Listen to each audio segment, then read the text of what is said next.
Hello guys! For today's video, gagawa ako ngayon ng DIY birthday cake. Dahil birthday nung araw ng aking kaibigan at ako ay gumawa ng cake para sa kanya.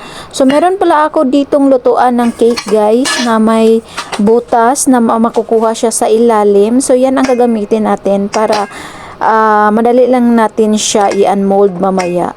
So, meron pala ako ditong 7 pirasong dark chocolate bar. Gumamit lang ako dito ng fudgy bar. At gagayatin lang yan natin ng maliliit. Dudurugin lang natin hanggang sa madurog siya ng pino-pino. At pagkatapos niyan guys, i-flattered lamang natin yan. Ipa-flat lang natin yan kasi siya yung magsisilbing panangga para sa ating butter mamaya na ilalagay. So, yan. Gawin lang natin yan guys hanggang sa ma-flat siya sa ilalim. So, pagkatapos set aside muna natin yan kasi mag-prepare tayo dito ng butter para sa ating plan.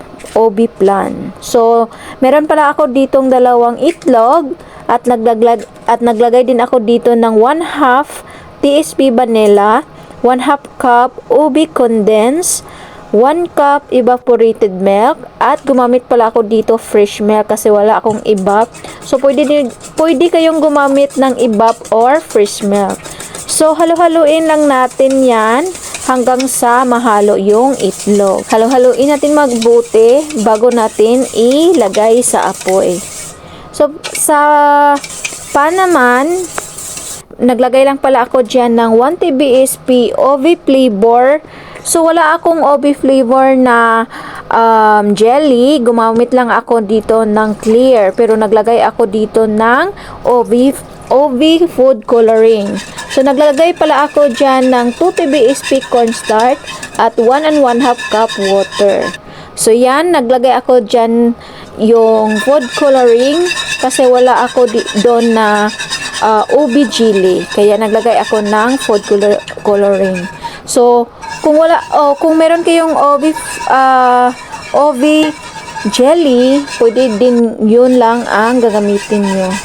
Then, pagkatapos, i-on natin yung fire sa low medium heat at halu-haluin lang natin hanggang sa lumapot.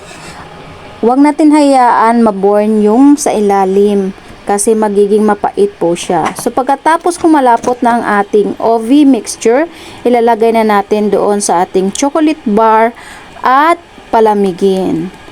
At pagkatapos natin palamigin ito guys, or ng 1 hour ba nyo pinalamig yan, pagkatapos ng 1 hour nyo pinalamig, lagyan natin ng cheese cheddar or yung shredded